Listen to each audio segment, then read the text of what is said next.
સુરતના સિંગણપોર વિસ્તારમાં વજ્રગોડિયા નામના યુવકની 20 દિવસ અગાઉ તાપી નદીમાંથી લાશ મળી આવી હતી અને ચોકબજાર પોલીસે આ ઘટના મામલે 4 લોકો સામે દુષ્પ્રેરણાનો ગુનો નોંધી ધરપકડ કરી પોલીસે તપાસ કરતા ચોંકાવનારા ખુલાસા સામે આવ્યા હતા। સુરતના સિંગણપોર વિસ્તારમાં વ્રજગોડિયા નામના યુવકની 20 દિવસ અગાઉ તાપી નદીમાંથી લાશ મળી આવી હતી। ચોકબજાર પોલીસે આ ઘટના મામલે 4 લોકો સામે દુષ્પ્રેરણાનો ગુનો નોંધી ધરપકડ કરી છે। પોલીસે તપાસ કરતા ચોંકાવનારા ખુલાસા સામે આવ્યા હતા।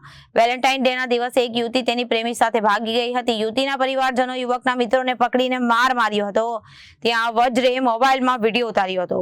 માર મારનાર યુવકનું ધ્યાન વજ્ર પર પડતા તેનો મોબાઈલ ઝૂંટવી નીચે ફેંકી તોડી નાખવામાં આવ્યો હતો।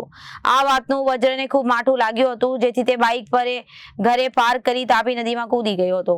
પોલીસે જયંતિ હીરાજી ગોંડલિયા, દિલીપ જીવરાજ પીપળિયા, દિલીપ ધનજી ગોંડલિયા અને ભાવેશ મોહન ગોગારી સામે દુષ્પ્રેરણાનો ગુનો નોંધ્યો। ચોકબજાર પોલીસે જયંતિ ગોંડલિયા તમામ લોકોની ધરપકડ કરી કાયદેસરની કાર્યવાહી હાથ ધરી છે। Reporter Arvind Rathod, Janadesh News, Surat.